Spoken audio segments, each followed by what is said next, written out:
The Michigan Man Podcast, episode 161.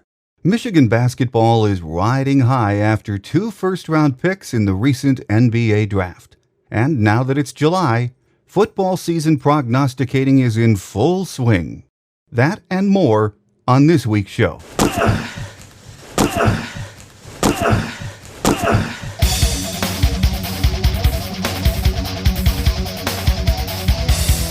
This is the Michigan Man Podcast on GBMW Go Blue Michigan Wolverine for Wolverine fans from coast to coast.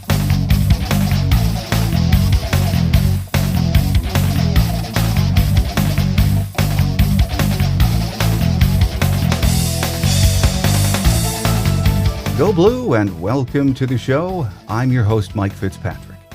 Coach John Beilein and Michigan basketball are riding high now after both Trey Burke and Tim Hardaway were first-round picks in the recent NBA draft. And it's early July, but most of the preseason football magazines are on the stands as we are only 3 weeks away from the Wolverines reporting to practice.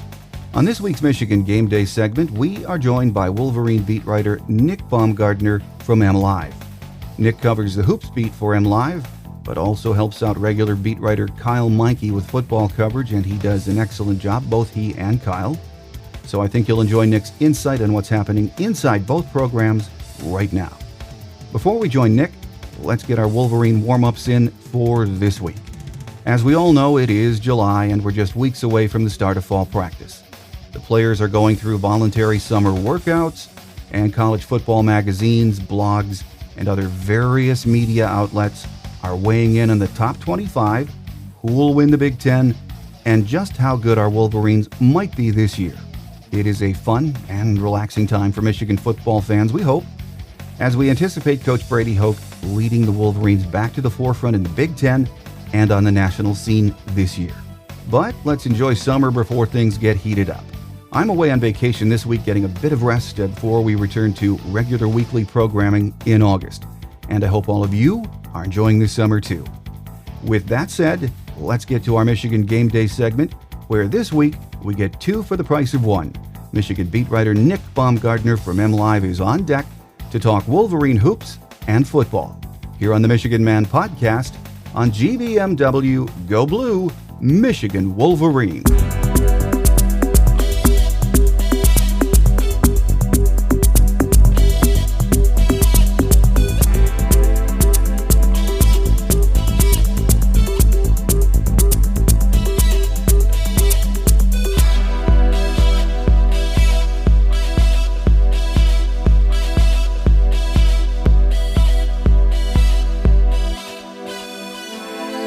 Back with us on Michigan Game Day, Nick Baumgardner, who is the beat writer for Michigan basketball, but also helps out with football coverage, doing an outstanding job in June while Kyle Meinke was on vacation. Nick, it's great to have you back on the show. Good to be back, Mike. Well, I thought here we are in early July, Nick, football season right around the corner. The NBA draft just took place.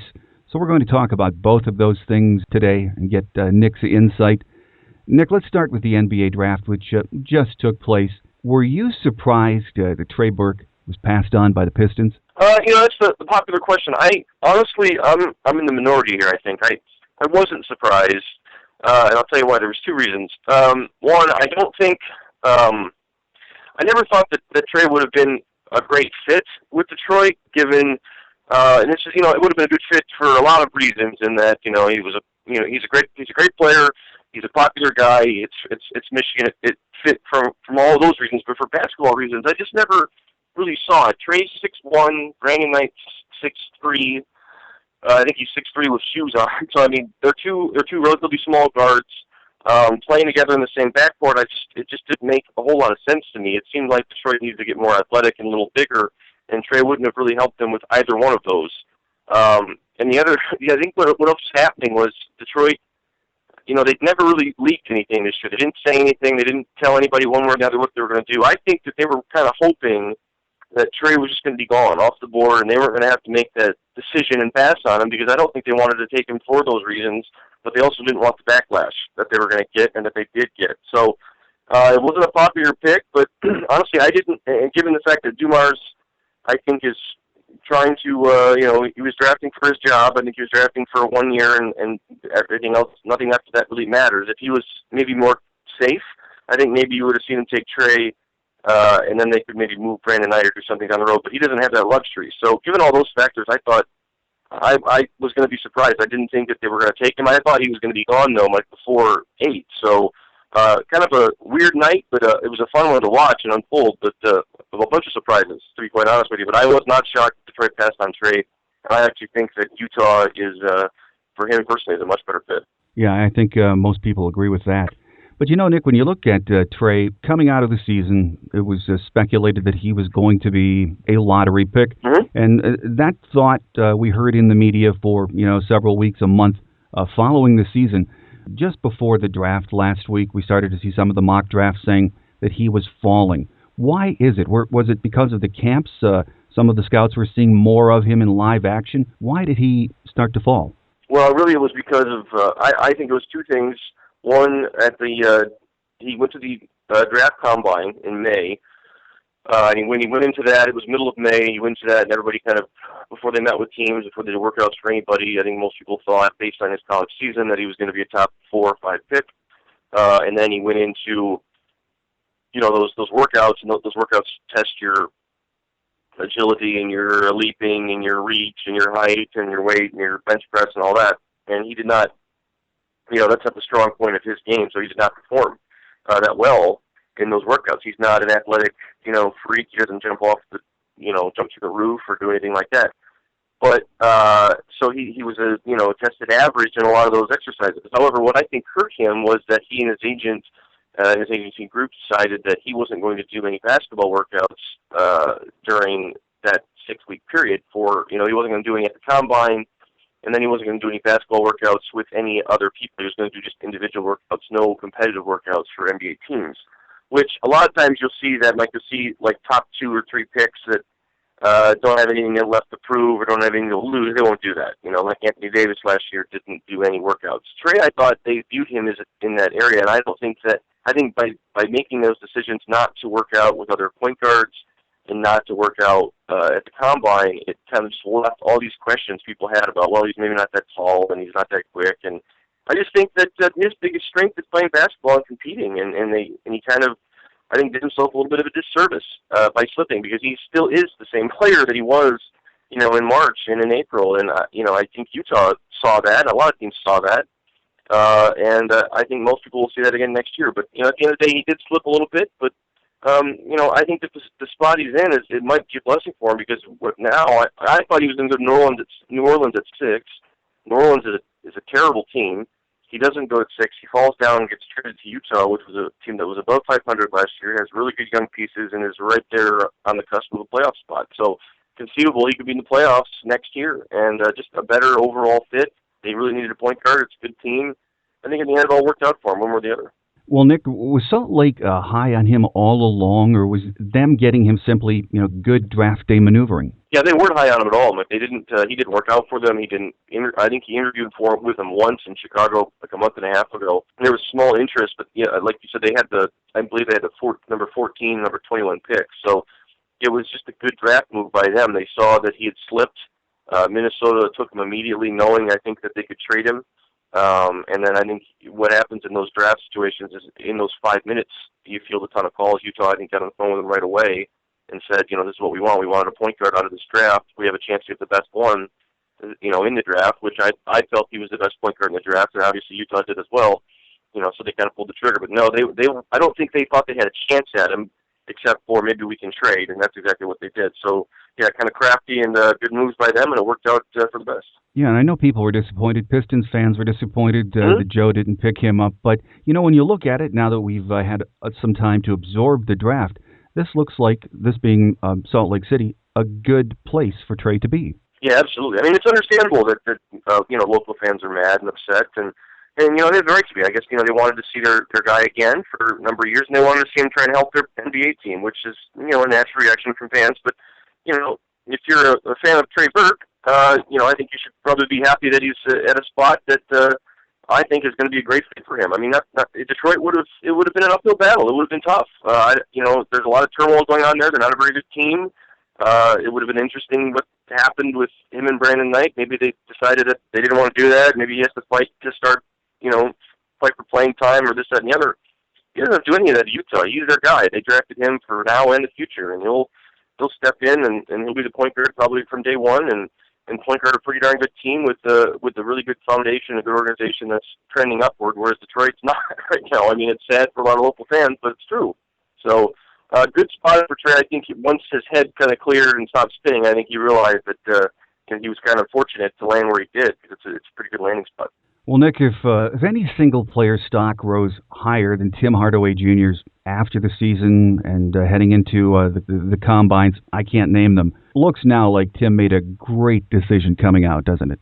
Yeah, no, I think you hit it. I'm not sure if there was anybody that shot up as fast as he did, and similar to what I said, maybe some of the reasons why Trey fell. Those are the same reasons why Tim went up, because he did go to all those workouts. He did everything those teams asked him.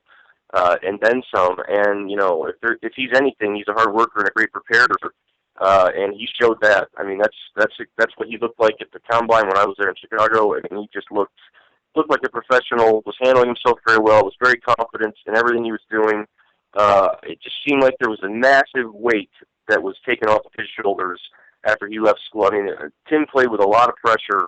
And unlike, Trey was always very good at handling that. Tim sometimes wasn't that great at handling it. He played with a lot of pressure in his 3 years at Michigan, and had his ups and downs, but I think dealt with it very well for that 3-year stretch. But once he got that decision out of the way and moved on, I mean, he just looked like a different person. He looked like a different player and somebody that you kind of expected to see all the time. And I think that's what he showed teams. He showed teams that he can play a role and he can shoot. He can do a few other things here and there, but more than that, he's a high volume shooter. But understands the game, understands how to make himself better, and he was a good kid. And a lot of teams saw that, and I think a lot of teams, when they first saw him, immediately graded him as a first-round player, which I think, we all kind of asked him after he left, what did the draft board tell you and all this? And he said, I don't care what they told me, I'm a first-round draft pick. And he was right. I mean, it was absolutely the right decision. I thought it was the right decision at the time. And good for him that he proved to everybody that it was the right decision, because he deserves it, and he's also in a good spot. Well, the Knicks seem thrilled to have him, and they have a couple of two guards on the roster right now, but it looks like Tim's chances are really good with them, doesn't it? Yeah, I think J.R. Smith's a free agent. I think he's going to leave. I think he's told the team he's going to leave, and I think once it all clears, the only two guard in front of him is Iman Shumpert, who is a good player, but one way or the other, I think what that means is you only have two. So even if he doesn't start, I think Tim's going to play significant minutes. And again, kind of like what we said with Trey, the Knicks were a playoff team last year. The Knicks are a team that people expect to make a run, maybe into the conference finals. They're a very good team. So being around winning teams and good players for young guys is a good thing. It's especially if you get a chance to play on those teams. You look at guys in the past that have went to some of these bad teams and they've been forced to play a ton right away and carry the load, and they struggle, and they don't know. There's no one around them, and they're the only one there, and they really struggle, and they lose confidence, and all those types of things. Then you look at some other guys. Tayshaun Prince is one of the best ones that comes into my mind. Is he came in right away to a team that was a winning basketball team. They needed a guy to play. He filled the spot, and his confidence did nothing but shoot up. I mean, he knew he could play, and he fit in right into an area where they needed him. He could fill that role, and he was great at it. And I think Tim and Trey have the possibility of being in those spots. They're good young teams. These aren't championship teams necessarily right now, but they're teams that are going to win, and they're going to play on into May. Probably maybe in the playoffs for both of them, and going to get great experience right away, and really get an idea of what it's like to play, at a high level in the NBA right off the shoot. So I think both of them ended up in a great position, and it was a great day for John Beilein and Michigan basketball. Oh, absolutely it was. 2 first-round draft picks meant more free exposure. We saw Coach Beilein there, and great for the program during the draft, and that should pay recruiting dividends, free dividends, down the road, shouldn't it? Yeah, I wrote a column about it the other day. There's very anymore with the way that things work with Twitter, social media, and everything's on TV, obviously. Every single big-time recruit in the country watches that draft. Because every one of them wants to be at that draft in a year or two, or 3 or whatever it is. Yeah, I mean, they saw Michigan highlights. They saw Trey Burke sitting there. They saw John Beilein on ESPN. They saw Michigan's name being said over and over and over again. Other than Indiana, there wasn't a Big Ten team that was talked about more than Michigan, on Thursday night. So it's a little, like you said, it's a little mini infomercial. I mean, it's just huge exposure. We've seen what it does for Kentucky every year. For John Calipari to be there, it was a good thing for MLive to be there, for people to see him there, and for them to see his players, get taken in the first round like that. So, good night for them. Obviously, that's something they sell in recruiting, and they'll continue to sell.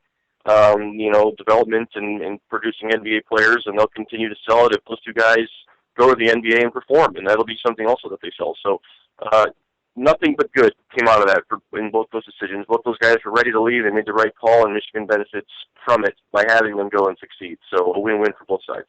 The draft is just a little more than a week over now, and I noticed over the weekend, as hard as it is to believe, we're already seeing mock drafts for the 2014 NBA draft. It's crazy. Yeah. I know, it's crazy. ESPN.com released one over the weekend that has Mitch McGary and Glenn Robinson III listed as lottery picks. Mm-hmm.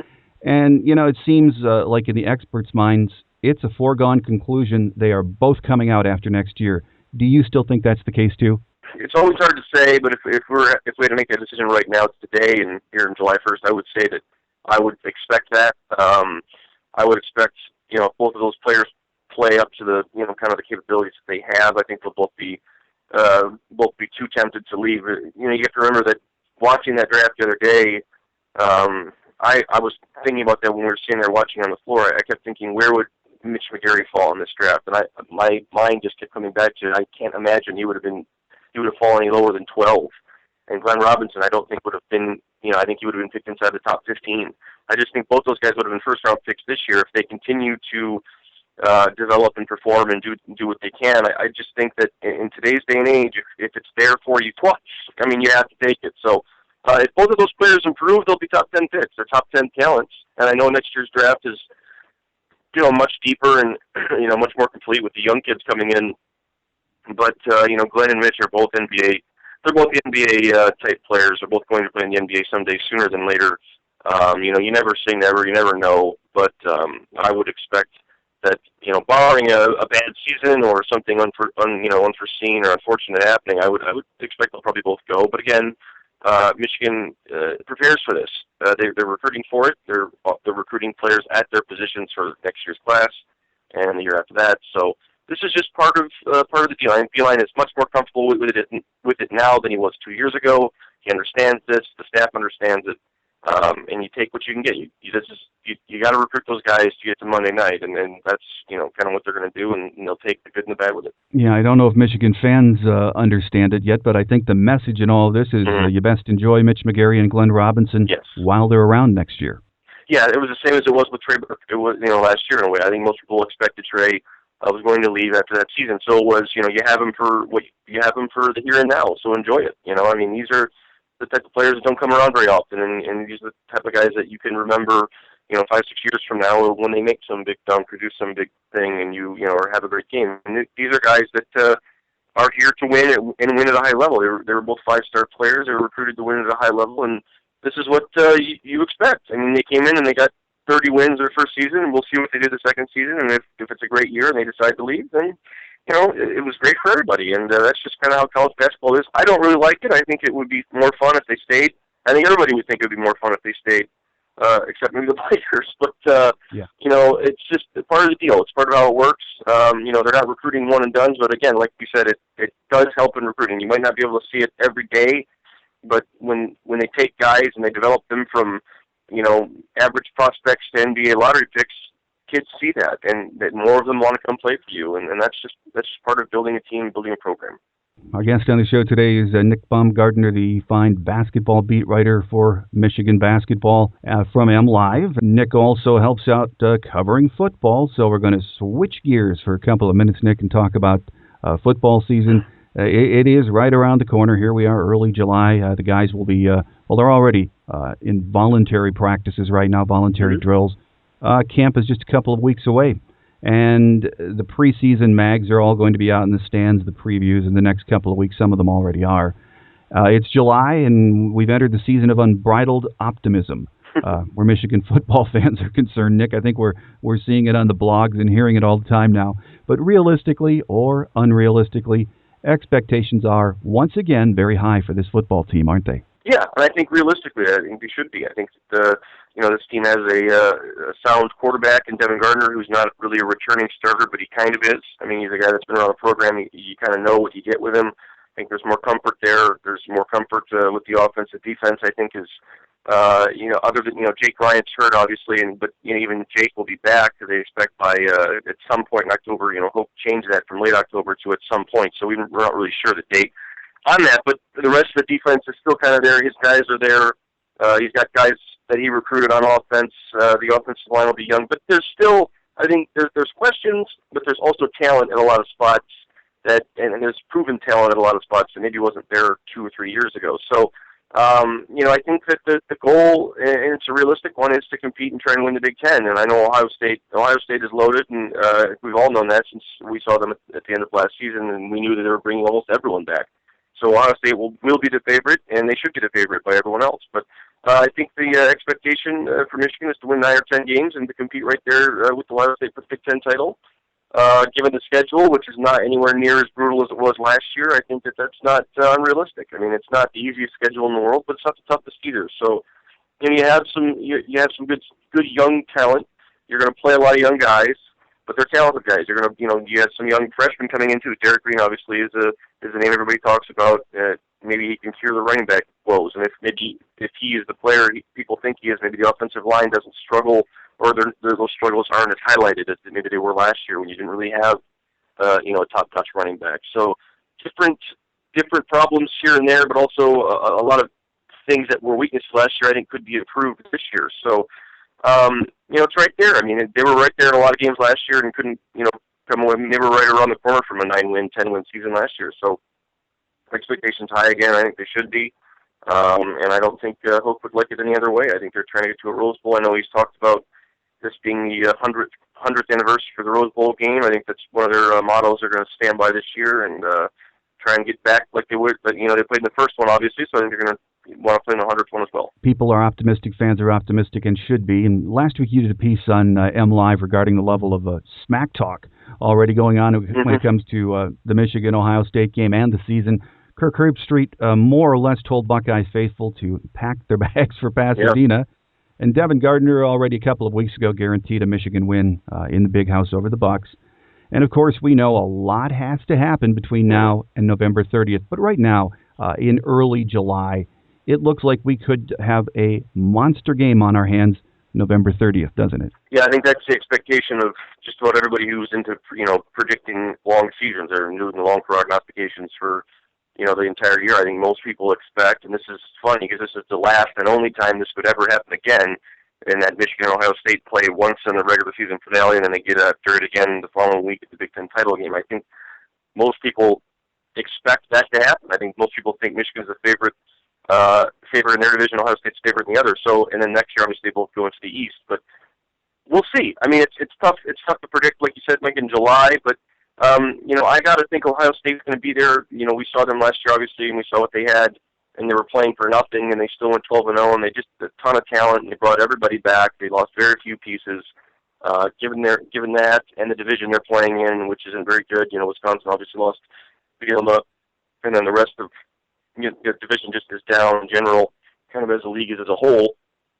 And in Michigan, you look at that and say, well, if they can get by Nebraska and Michigan State, 2 winnable games for sure, then they're going to be right there as well. So, I think that most people are expecting it to come down to that game at the end of the year, and then maybe that other game the following week. So, for Michigan, this is a big year. I think they, for them to keep trending forward, under Hope. Last year, obviously, the record wasn't what it was, but you've kind of masked some of that because the first year you exceeded expectations and those types of things. I think they have to get to a Big Ten title game here sooner than later, and I think that this is kind of the year where you look at it and say you've got a good enough team, you have what it takes, let's, take one step forward and get to it. I think they understand that.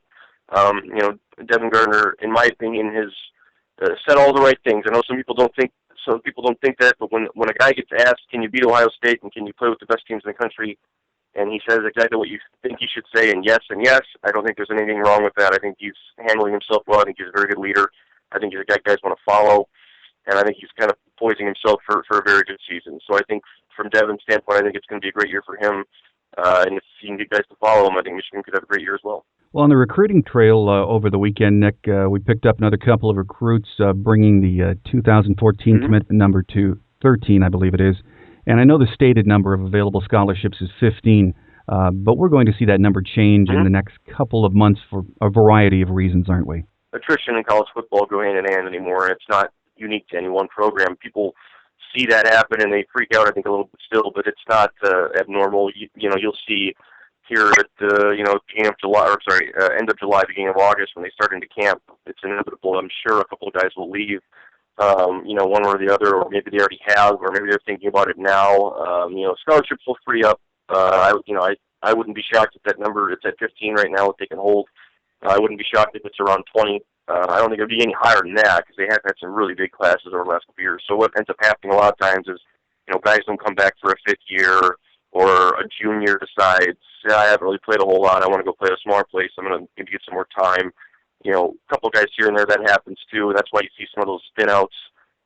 Senior classes are smaller and freshman classes are bigger. So, I think that's probably inevitable, at least with a couple spots. You never know how many, but 15 is the minimum.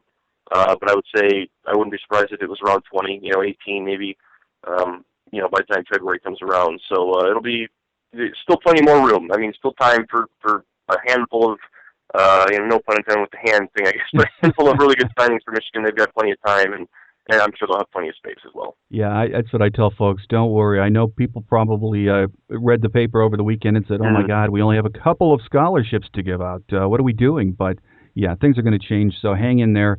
Even if we don't end up, in Rivals.com #1 or whatever rating service it is, this is still a darn good class already. Regardless of where it falls, and I think it probably won't be #1 because, like we just said, it can't be a 28-man class or whatever. There's almost no way that's going to happen. So, in terms of those rankings, so sometimes that volume kicks up some of the other teams. But if you look at it, they've got 13 kids right now, and almost every one of them is extremely highly regarded. They've got the number 2 player in the country. They could end up with the number 1 player in the country. 4-star type solid players all over the board. Guys that most services look at and say he could come in and contribute as a true freshman. And that's really what I look at in recruitment. Like, is if you take a kid and you say, is he ready to play college football? I don't care what the star rating is or necessarily or where you're ranked in this position. But if you look at him and you watch him play for a minute or two and you say, physically, is this kid ready to play right now? And if you have more of those than not, I think you've got a pretty darn good class. And Michigan has had, over the last 2 years with Hope, and obviously he's not afraid to play these young kids, but they've had several kids that were ready to play when they walked in the door. And that to me tells me that you're getting good players. You're getting kids that, and these are kids that aren't liabilities on the field. These are kids that are coming in and making things happen. Your James Rosses and Blake Callis and Joe Boldens and these types of guys that have come in, Andre Pipkins, right away, and they've made an impact one way or another. You bring them in and you say, I can't register you because you're too good, and we have to play you. And if you continue to do that, and continue to bring in classes of kids that are filled with those ranking numbers really don't matter. I'm not going to say they're irrelevant because they're not. Obviously, these kids are good for a reason. Jabril Peppers is a 5-star kid. Because if anybody's put in any tape and watched them play, it's pretty evident. So lots and lots of talent. Lots and lots of talent, probably again in the next class. They had a lot of talent in this previous class. So with more talent, expectations will continue to rise, and now it'll be up to Hoke and staff to develop these guys. And that'll be task number 2. Task 1 was getting them here. Now you got to win with them. And easier said than done sometimes, but it'll be fun to watch. Absolutely. Well, in the next couple of weeks, Nick, we'll begin previewing the upcoming season in earnest as the preseason mags hit the stands. As we mentioned, a lot of them are already out there. And then, of course, the team heads to camp in August. But right now, in early July, Nick, 2 questions for you to close our interview today. First one, your thoughts on why this could be a special season for the Wolverines. Well, I think, like we said earlier, I think that they have a quarterback they're comfortable with. It's a situation unlike with Denard, not that they weren't comfortable with him, but it was never really a pure fit with the Child Borges offense. I think Baumgardner is a perfect fit for it. You're going to be able to do more things. He's conceivably going to have a running back behind him that's talented. One way or the other, it's going to be a couple different guys maybe, or if Derek Green proves to be the guy that people think he is, I mean, he came here to play right away, so that's what will happen. I just think, and there are pieces on defense. I know Jake Ryan's hurt, but you've got a lot of guys coming back in a lot of spots. You're starting to build some depth. You've got playmakers. You've got guys that can make plays. You've got some young receivers that people haven't seen yet, but we know that they're pretty talented. Devin Funchess obviously is another one. I mean, there's weapons, and there's more strengths than question marks. And when there's more strengths than question marks, and the schedule isn't brutal, they have a chance. It's not a guarantee. It'll be tough. They're going to be right on that fine line again. I think of, maybe you win 10 games, or maybe you go 8-5 again. So I think it'll be another one of those type of years where it's right there, but it's all going to be in those moments and in inches and all those things, during the middle of the Big Ten season that separates it. Just a matter of, can this team kind of do what the 2011 team did and take that next step? But they'll definitely have a chance. They have more than enough pieces to make this a very good season, but they also have a chance of not having it. So it's right there in the middle once again. But again, it'll be fun to watch, and the schedule will dictate that you'll be in it more longer. I would think you won't be playing catch-up. I don't think as quite as much as you were last year.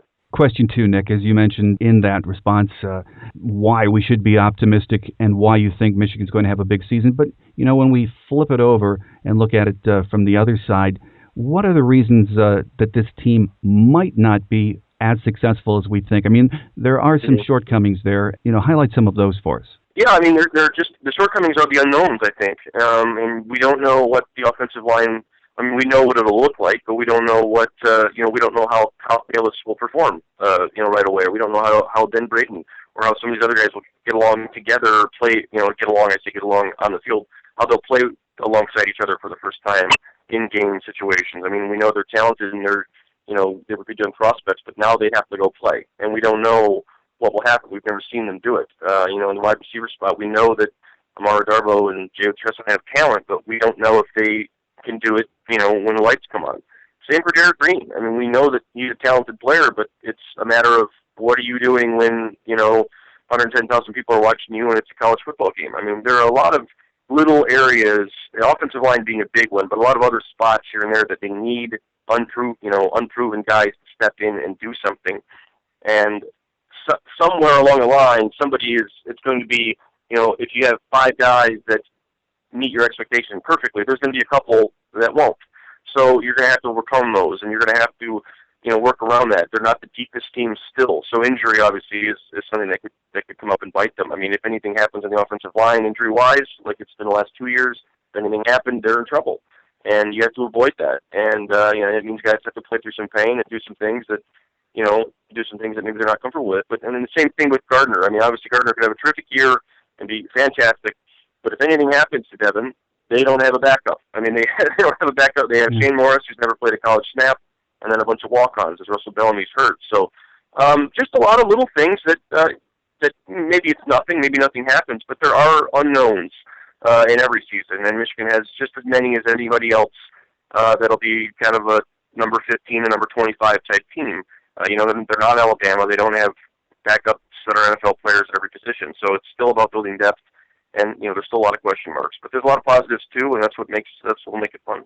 That's what makes this time of year great. We're all undefeated, and we can talk about this until Labor Day weekend when the Central Michigan game comes up. So a lot of fun. It's going to be a great season. Our guest on the show today has been Nick Baumgardner, who is the Michigan basketball beat writer. Nick also covers football and has done a great job this June. A lot of good stuff. So as always, Nick, it is a pleasure not only to talk basketball with you as always, but talk football, which you and I don't get to do that often.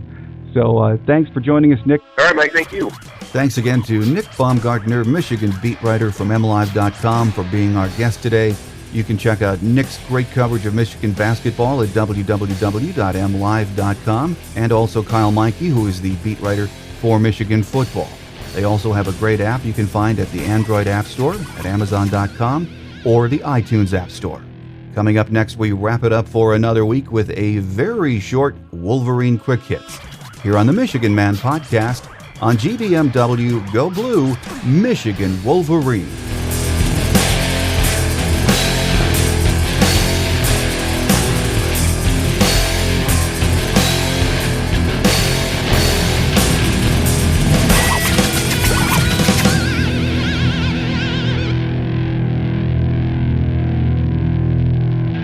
On Wolverine Quick Hits this week, as I mentioned at the top of the show, I'm on vacation this week, so we don't have much for you in the way of Wolverine news, But that will all change in the coming weeks as in August, we return to weekly programming.